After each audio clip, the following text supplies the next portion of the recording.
Hallelujah, hallelujah, hallelujah, hallelujah. ഈശോയിൽ ഏറ്റവും സ്നേഹം നിറഞ്ഞവരെ, ഇന്ന് നാം ചിന്തിക്കുന്ന വിഷയം ബേബിച്ചേട്ടൻ നിങ്ങളോട് പറഞ്ഞു, ദൈവപരിപാലന എന്നതാണ് ഇന്ന് നാം വിചിന്തനം ചെയ്യുന്നത്. നമുക്കറിയാം, നമ്മുടെ ജീവിതങ്ങളിലേക്ക് തിരിഞ്ഞു നോക്കിക്കഴിഞ്ഞാൽ ദൈവത്തിൻ്റെ പരിപാലന എന്ന് പറയുന്നത് ഓരോ നിമിഷവും നാം അനുഭവിച്ചു കൊണ്ടിരിക്കുന്നതാണ്. നമുക്കതിനെക്കുറിച്ച് പ്രത്യേകം പറയേണ്ട ആവശ്യമില്ല. നമ്മുടെ എല്ലാവരുടെയും ജീവിതത്തിലേക്ക് തിരിഞ്ഞു നോക്കിയാൽ തന്നെ ദൈവത്തിൻ്റെ വലിയൊരു പരിപാലന നമ്മൾക്ക് അറിയുവാനായിട്ട് സാധിക്കും. എങ്കിലും നമുക്ക് വചനാധിഷ്ഠിതമായിട്ട് നമുക്ക് ദൈവപരിപാലന എന്ന വിഷയത്തെ നമുക്കൊന്ന് വിചിന്തനം ചെയ്യാം.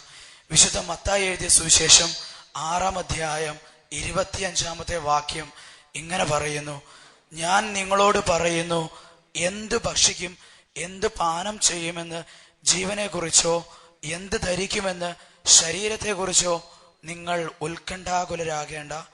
ഭക്ഷണത്തെക്കാൾ ജീവനും വസ്ത്രത്തെക്കാൾ ശരീരവും ശ്രേഷ്ഠമല്ലേ? ആകാശത്തിലെ പക്ഷികളെ നോക്കുവിൻ, അവ വിതയ്ക്കുന്നില്ല, കൊയ്യുന്നില്ല, കളപ്പുരയിൽ ശേഖരിക്കുന്നുമില്ല, എങ്കിലും നിങ്ങളുടെ സ്വർഗസ്ഥനായ പിതാവ് അവയെ തീറ്റിപ്പോറ്റുന്നു. ഇവയേക്കാൾ എത്ര വിലപ്പെട്ടവരാണ് നാം ഓരോരുത്തരും. പ്രിയമുള്ളവരെ, നമ്മൾക്ക് ഇരുന്നു കൊണ്ട് ഈ വചനം ശ്രവിക്കാം. കർത്താവ് നമ്മളോട് പറയുകയാണ്, ആകാശത്തിലെ പക്ഷികളെ നോക്കുവിൻ, അവ വിതയ്ക്കുന്നില്ല, കൊയ്യുന്നില്ല, കളപ്പുരയിൽ ശേഖരിക്കുന്നുമില്ല, എങ്കിലും നിങ്ങളുടെ സ്വർഗസ്ഥനായ പിതാവ് അവയെ തീറ്റിപ്പോറ്റുന്നു. പ്രിയമുള്ളവരെ, കർത്താവ് ഇത്രയധികം അവയെ തീറ്റിപ്പോറ്റുന്നുവെങ്കിൽ സ്വന്തം ജീവൻ ബലി കഴിച്ച് രക്ഷ നേടിത്തന്ന നമ്മളെയും എത്രമാത്രം കർത്താവ് അനുഗ്രഹിക്കുകയില്ല എന്നുള്ളതാണ് നമ്മൾ ചിന്തിക്കേണ്ടത്. പ്രിയമുള്ളവരെ, എൻ്റെ അധ്യാപകനാണ് ഇന്ന് നിങ്ങളുടെ മുമ്പിൽ സാക്ഷ്യം പറയാനായിട്ട് വരുന്നത്. സാറിനെ ഏറ്റവും സ്നേഹത്തോടു കൂടി ഞാൻ നിങ്ങളുടെ മുമ്പിലേക്ക് സ്വാഗതം ചെയ്യുകയാണ്. അദ്ദേഹത്തിൻ്റെ മകൻ്റെ ക്യാൻസർ എന്ന് പറയുന്ന അസുഖത്തെ കർത്താവ് സൗഖ്യപ്പെടുത്തിയതിൻ്റെ സാക്ഷ്യം പറയുവാനായിട്ട് നിങ്ങളുടെ മുമ്പിലേക്ക് കടന്നു വരുന്നത്. ഓർക്കുക, പക്ഷികളെയും മൃഗങ്ങളെയും കർത്താവ് അലങ്കരിക്കുന്നുവെങ്കിൽ ദൈവം സ്വന്തം ജീവൻ നൽകി നേടിയെടുത്ത നമ്മളെ കർത്താവ് എന്തോരം അലങ്കരിക്കുമെന്നുള്ളത് നമുക്കിപ്പോൾ അദ്ദേഹത്തിന്റെ വാക്കിലൂടെ ശ്രവിക്കാം. അദ്ദേഹത്തെ സ്നേഹത്തോടെ ക്ഷണിക്കുന്നു.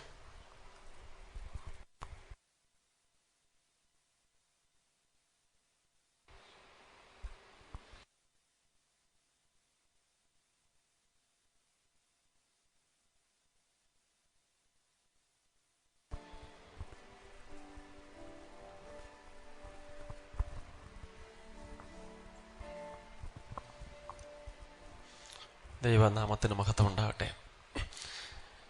സ്നേഹമുള്ളവരെ, വളരെ സന്തോഷത്തോടെയാണ് ഞാനിപ്പോൾ ഇവിടെ നിൽക്കുന്നത്. ഇവിടെ ഇങ്ങനെയൊരു സാക്ഷ്യം പറയാനുള്ളൊരു അവസരം കിട്ടിയതിന് ദൈവത്തിന് ഞാൻ നന്ദി പറയുന്നു. എൻ്റെ വീട് തിരുവമ്പാടിലാണ്. എൻ്റെ പേര് ബിനു. 2 മക്കളുണ്ട്, ഭാര്യയുണ്ട്. ഞങ്ങൾ വളരെ സന്തോഷമായിട്ട് കഴിഞ്ഞുകൂടുന്ന കാലം 2013 സാമ്പത്തികമായിട്ടൊന്നും ബുദ്ധിമുട്ടൊന്നും ഇല്ല. 2 പേർക്കും ജോലിയുണ്ട്, വീടുണ്ട്, ടൗണിൽ തന്നെ സൗകര്യത്തിന് ഉള്ള എല്ലാം വീടൊക്കെ ഉണ്ട്. അങ്ങനെ കഴിയുന്ന കാലം. ആ കാലത്ത് ആണ് എൻ്റെ മകന് അസുഖം ഉണ്ടായത്. അങ്ങനെ ജീവിതത്തിൽ ബുദ്ധിമുട്ടൊന്നും ഇല്ലായിരുന്ന ആ കാലഘട്ടത്തിൽ ഈശോയെ ഞാൻ വ്യക്തിപരമായി അന്വേഷിച്ചിരുന്നില്ല, അറിഞ്ഞിരുന്നില്ല. ഞായറാഴ്ച പള്ളിയിൽ പോവും, തിരിച്ച് വീട്ടിൽ പോവും. അങ്ങനെ ഒരു ആചാരത്തിൻ്റെ ഭാഗമായി മാത്രം കൊണ്ടു നടന്ന ഒരു കാലത്താണ് മകന് അസുഖം ഉണ്ടാകുന്നത്. അവൻ്റെ കഴുത്തിലൊരു മുഴയാണ് പ്രത്യക്ഷപ്പെട്ടത്. അത് എൻ്റെ ഭാര്യ എന്നോട് പറഞ്ഞത്, 1 മാസമായിട്ട് അവളുടെ മനസ്സിൽ അവൻ്റെ കഴുത്തിലൊന്ന് പിടിച്ച് ഞെക്കി നോക്കണം എന്നൊരു ചിന്ത ഇങ്ങനെ വരുന്നുണ്ടെന്നാണ്. പക്ഷേ അങ്ങനെ ഒരു മെസ്സേജ് സ്വീകരിക്കാൻ മാത്രം ഉള്ള ഒരു നവീകരണ ജീവിതത്തിൽ ധ്യാനത്തിലൊന്നും കൂട്ടിയിട്ടില്ലാത്ത എൻ്റെ ഭാര്യ അത്ര കാര്യമായി പരിഗണിച്ചില്ല. പിന്നീട് ഒരു വീട്ടിൽ വെച്ച് ഒരു കല്യാണത്തിന് പോയപ്പോൾ ആകസ്മികമായിട്ട് മോൻ അടുത്ത് വന്നപ്പോൾ ഇങ്ങനെ ഒരു മെസ്സേജ് മനസ്സിൽ കിടക്കുന്നത് കൊണ്ട് കഴുത്തിൽ തപ്പി നോക്കുകയും, വളരെ അമർത്തി തപ്പി നോക്കിയാൽ ഒരു മുഴ കാണുകയും ചെയ്യാം. അങ്ങനെ ആ മുഴ അത് പുറത്ത് കാണാനുണ്ടായിരുന്നില്ല. മോന് പനിയോ മറ്റ് അസുഖങ്ങളോ ബുദ്ധിമുട്ടുകളോ ഒന്നും ഉണ്ടായിരുന്നില്ല. അപ്പം ദൈവം അത് വെളിപ്പെടുത്തിയതുമായി ഞങ്ങളിപ്പോൾ വിശ്വസിക്കുകയാണ്. പിന്നീട് ഞങ്ങൾ മിംസിൽ ചെന്ന് ടെസ്റ്റ് ചെയ്തപ്പോൾ ബ്ലഡ് ക്യാൻസർ ആണെന്ന് മനസ്സിലായി. അത് കൊണ്ട് ഞങ്ങൾ പിന്നെ RCC തിരുവനന്തപുരം RCCയിൽ ചികിത്സയ്ക്ക് പോയി. ആകെ മാനസികമായി തകർന്നുപോയ അവസരങ്ങളായിരുന്നു. ജീവിതത്തിൻ്റെ എല്ലാ പ്രകാശവും അസ്തമിക്കുന്നത് മാതിരി തോന്നി. പ്രാർത്ഥിക്കാനും ഞങ്ങൾക്ക് കഴിയില്ലായിരുന്നു. പക്ഷെ ഞങ്ങൾക്ക് വേണ്ടി ആരൊക്കെയോ പ്രാർത്ഥിച്ചു. അച്ഛൻ പള്ളിയിൽ വിളിച്ചു പറയട്ടെ എന്ന് എന്നോട് ചോദിച്ചു. ഞാൻ തീർച്ചയായിട്ടും വിളിച്ചു പറയാൻ പറഞ്ഞു.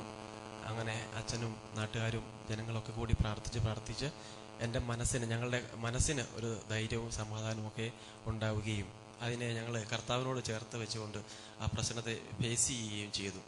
2 കൊല്ലം 1.5-2 കൊല്ലത്തോളം തിരുവനന്തപുരത്ത് ഞങ്ങൾ താമസിച്ചു. ചികിത്സയും പ്രാർത്ഥനയും ഒക്കെയായി. എല്ലാ പുരോഹിതരുടെയും അടുത്ത് പോയി ഞങ്ങൾ ബ്ലെസ്സിങ് വാങ്ങിച്ചു.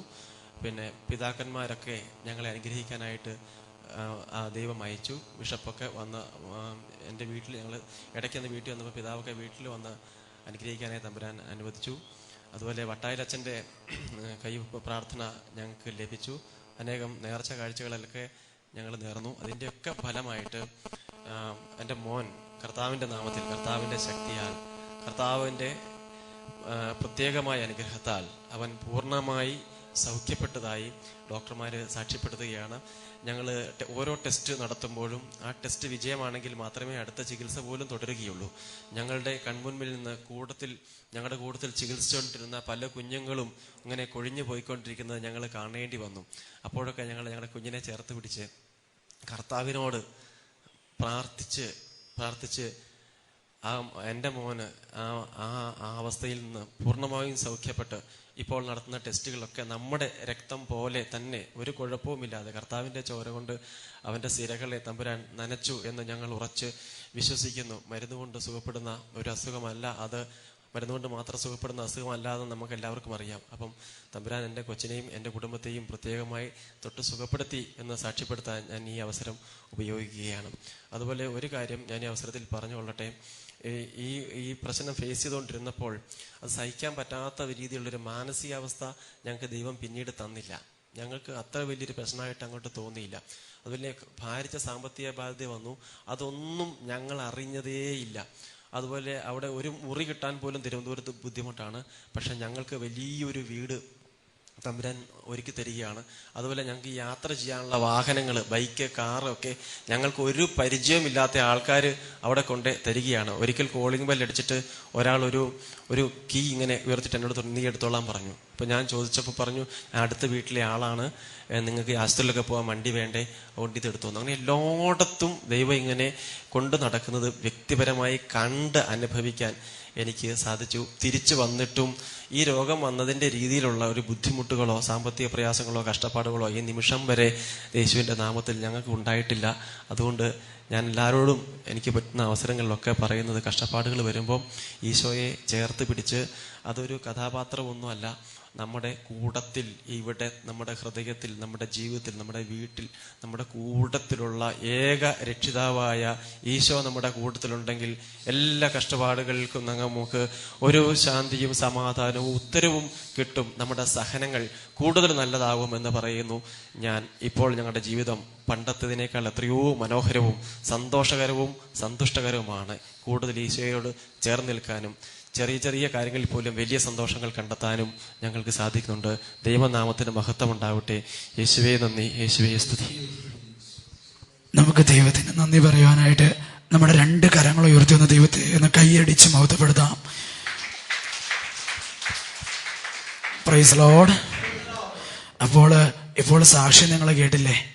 ദൈവത്തിന് അസാധ്യമായത് ഒന്നുമില്ല എന്ന് ഇദ്ദേഹത്തിന്റെ ജീവിതത്തിലൂടെ നമ്മൾക്ക് കാണുവാനായിട്ട് സാധിക്കും.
കോഴിക്കോട് ജീസസ് യൂത്തിന്റെ നേതൃത്വത്തിൽ അടിവാരം മുതൽ ലക്കിടി വരെ ഒരു കുരിശിന്റെ വഴി നടത്തുവാനായിട്ട് ഞങ്ങൾക്ക് ദൈവം ഒരു ഭാഗ്യം നൽകി.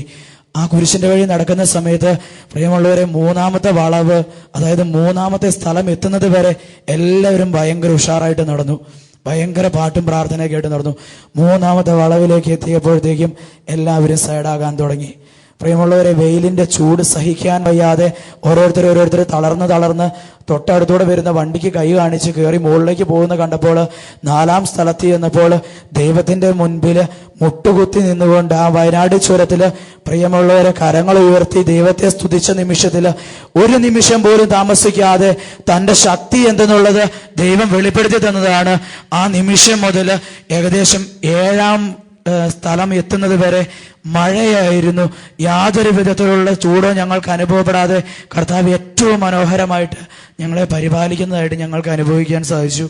പ്രിയമുള്ളവരെ, നമ്മൾ ഓർക്കുക, നമ്മുടെ ജീവിതത്തിലെ പ്രയാസങ്ങള്, പ്രതിസന്ധികളെല്ലാം നമ്മുടെ ജീവിതത്തിലേക്ക് വരുമ്പോൾ അത് ദൈവം നൽകുന്നതാണ് എങ്കിൽ തീർച്ചയായിട്ടും അതിനൊരു മറുപടി ദൈവത്തിന്റെ കയ്യിലുണ്ട് എന്നുള്ള ബോധ്യം നമ്മുടെ ജീവിതത്തിൽ ഉണ്ടാകണം.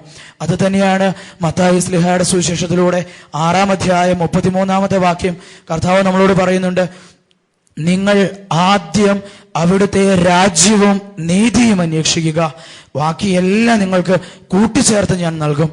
പ്രിയമുള്ളവരെ, നമ്മുടെ ജീവിതത്തിലേക്ക് കർത്താവ് പറയുന്ന ഈ ഒരു വചനം നമ്മുടെ ജീവിതത്തിൽ സ്പർശിക്കുവാനായിട്ട് നമ്മൾ അതിനുള്ള അവസരം നമ്മുടെ ജീവിതത്തിൽ കൊടുക്കണം.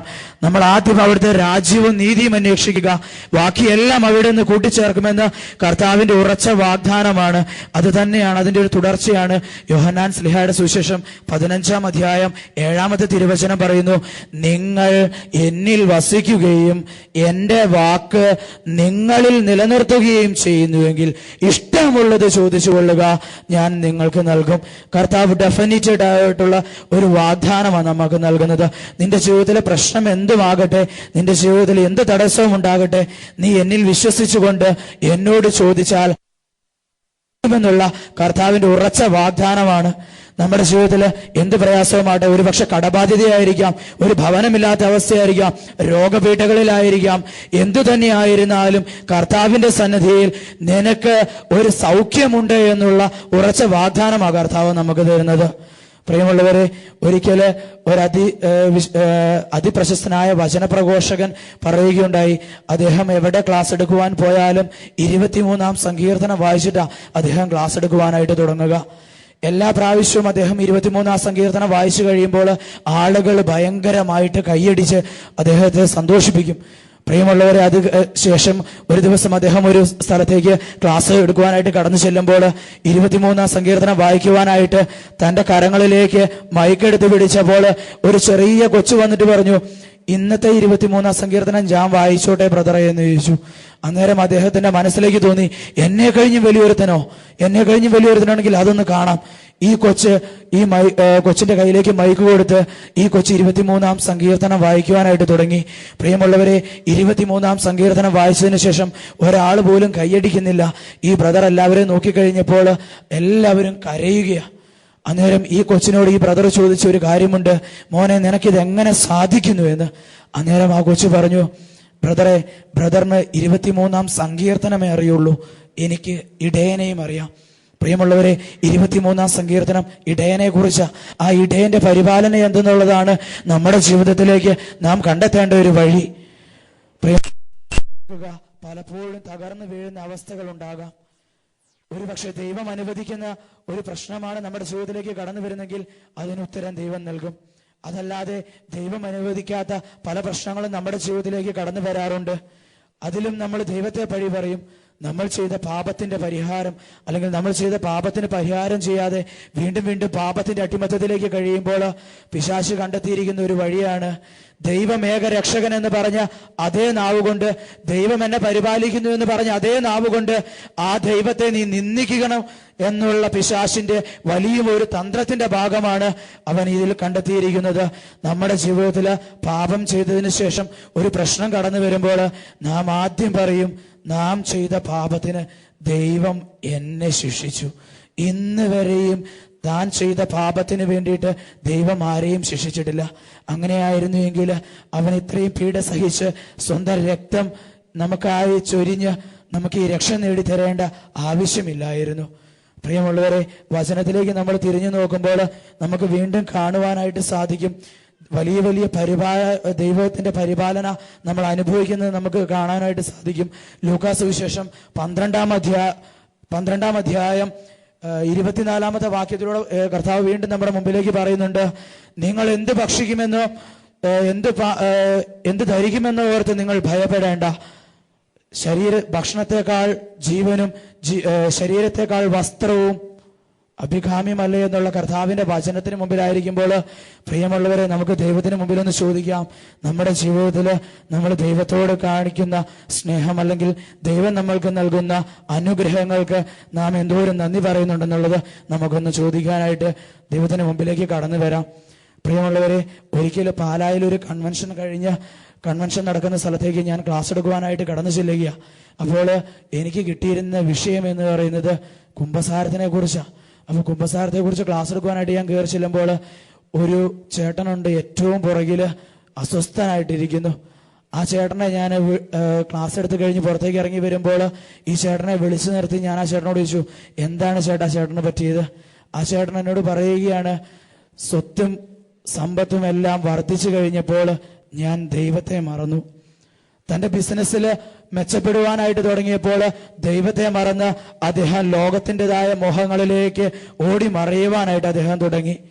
അങ്ങനെ അദ്ദേഹത്തിന്റെ കയ്യിൽ കിട്ടുന്ന സാമ്പത്തികം മുഴുവൻ അദ്ദേഹത്തിന്റെ സുഖ സൗകര്യങ്ങൾക്കും അദ്ദേഹത്തിന്റെ സന്തോഷത്തിനും വേണ്ടി ചെലവഴിച്ചു കൊണ്ടിരുന്ന ആ വ്യക്തിയുടെ ജീവിതത്തിലേക്ക് അവസാന നിമിഷമായപ്പോഴേക്കും 17 ലക്ഷം രൂപയുടെ കടബാധ്യതയാണ് കടന്നു വന്നത്. പ്രിയമുള്ളവരെ, ആ കൺവെൻഷന് അന്ന് വൈകുന്നേരം 5 മണിയായപ്പോൾ ഞാൻ ഇപ്പോഴും ഓർക്കുന്നുണ്ട്. ആ വ്യക്തിയെ ഞാൻ വിളിച്ച് സംസാരിച്ചു കൊണ്ടിരുന്നപ്പോൾ അദ്ദേഹത്തോട് ഞാൻ പറഞ്ഞു, ഇന്ന് നടക്കുന്ന ആരാധനയിൽ കണ്ണുനീരോടെ പ്രാർത്ഥിച്ചുകൊള്ളുക. കണ്ണുനീര് വീണ പ്രാർത്ഥനയ്ക്ക് കർത്താവിന്റെ മുൻപിൽ ഉത്തരം ലഭിക്കാതിരുന്നിട്ടില്ല എന്ന് ആ വ്യക്തിയോട് പറയുകയുണ്ടായി. ആ വ്യക്തി അന്നത്തെ കൺവെൻഷൻ കഴിഞ്ഞ് വൈകിട്ട് എന്നോട് പറഞ്ഞു, നാളെ ഞാൻ എങ്ങനെ വീട്ടിലേക്ക് പോകുമെന്നറിയില്ല, കടക്കാരെ പേടിച്ചിട്ട് വീട്ടിൽ പോകത്തില്ല.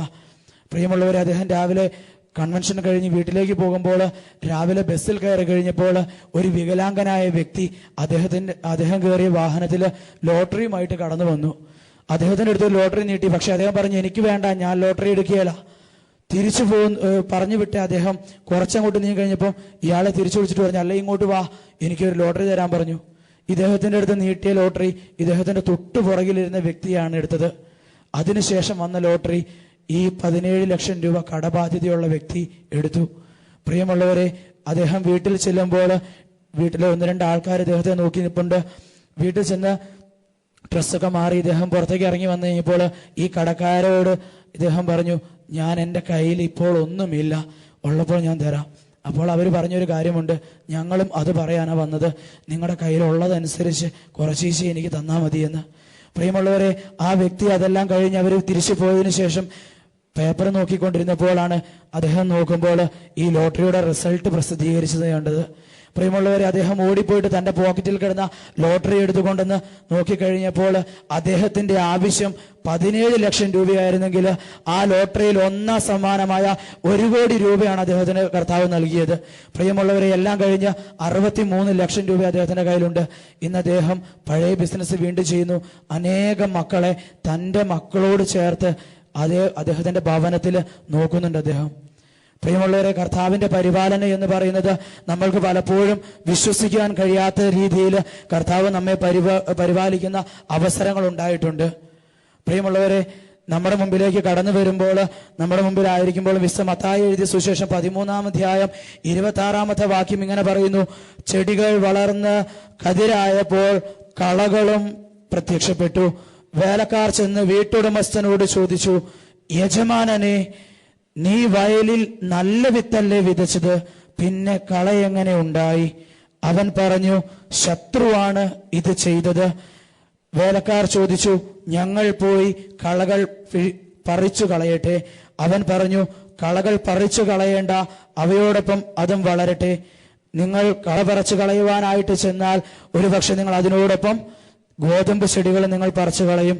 എന്നാൽ കൊയ്ത്തിന്റെ സമയമാകുമ്പോൾ ഞാൻ കൊയ്ത്തുകാരോട് പറയും, ആദ്യം നിങ്ങൾ കള പറിച്ച് തീയിലിട്ട് ചുട്ടുകളയുവാനായിട്ട് അവ കറ്റയായി കെട്ടി മാറ്റിവെക്കുക.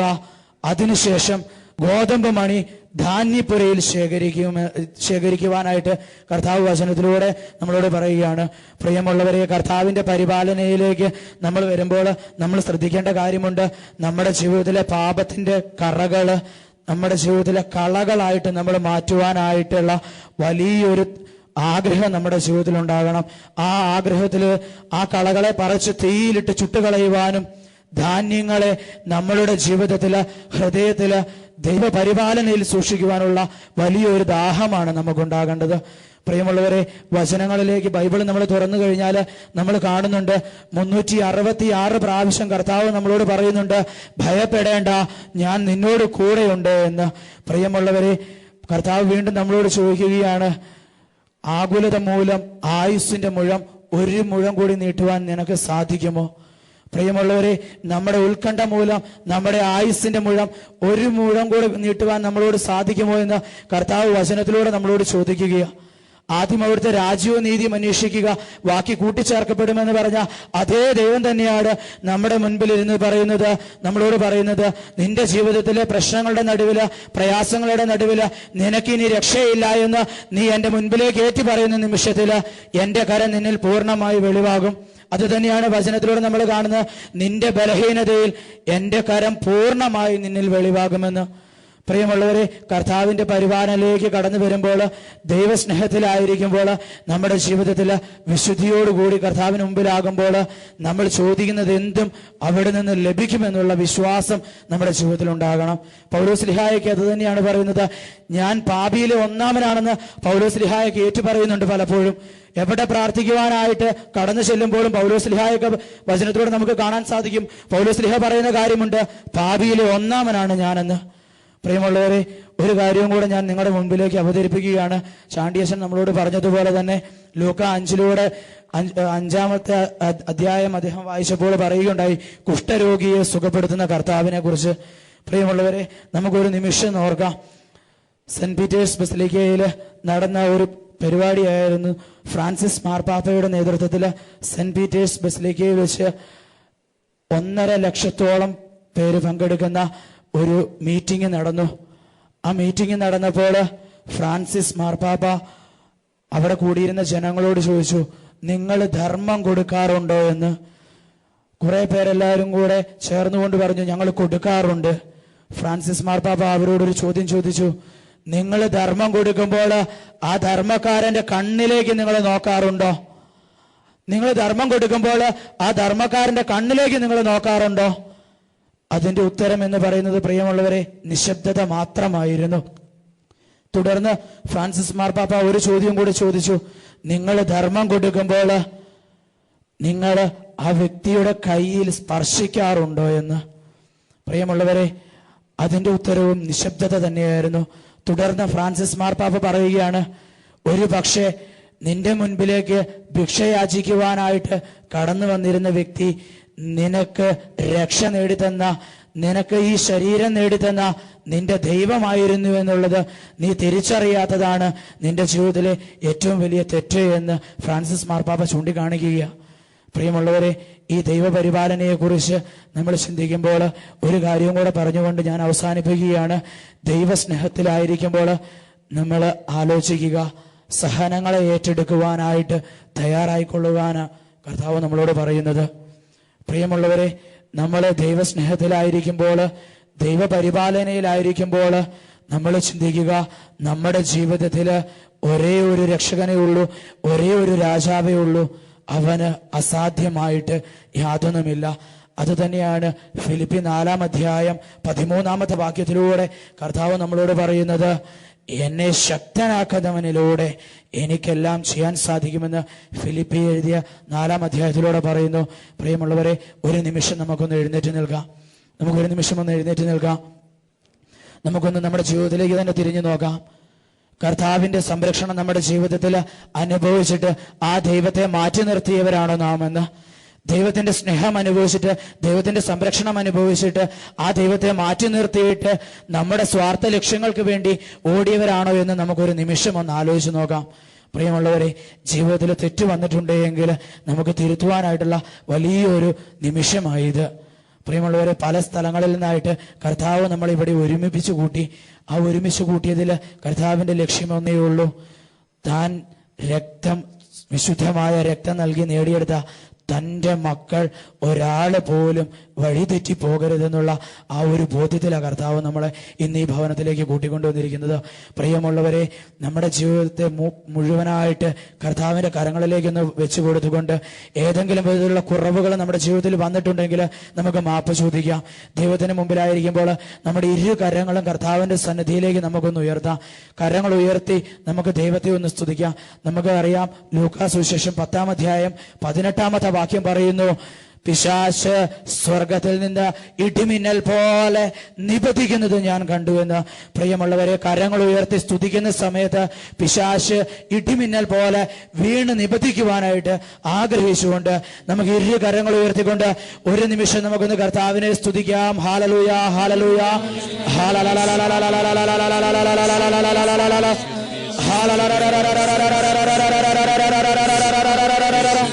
Gloria, glory, glory, glory, glory, glory, glory, glory, glory, glory, glory, glory, glory, glory, glory. രക്ഷക്കായി നൽകപ്പെട്ടിരിക്കുന്ന ഏകനാമം വിളിക്കട്ടെ. രോഗപീഠകൾ യേശുനാമത്തിന്റെ ശക്തിയാൽ വിട്ടുപോകട്ടെ. എല്ലാവിധ അന്ധകാര ശക്തികൾ യേശുനാമത്തിന്റെ ശക്തിയാൽ വിട്ടുപോകട്ടെ. കുടുംബങ്ങളെ ബാധിച്ചിരിക്കുന്ന കടബാധ്യതകൾ യേശുനാമത്തിൽ ഇപ്പോൾ വിട്ടുപോകട്ടെ. Hallelujah, hallelujah, hallelujah, hallelujah. യേശുവേ നന്ദി, യേശുവേ സ്തുതി, യേശുവേ ആരാധന, യേശുവേ സ്തുതി, യേശുവേ ആരാധന, യേശുവേ നന്ദി, യേശുവേ സ്തുതി. എല്ലാവർക്കും നല്ലൊരു ദിവസം ആശംസിക്കുന്നു. ദൈവം നമ്മളെല്ലാവരെയും സമൃദ്ധമായി അനുഗ്രഹിക്കട്ടെ. ദൈവത്തിന് സ്തുതി, ദൈവത്തിന് സ്തുതി.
യുഗാന്ത്യത്തിൽ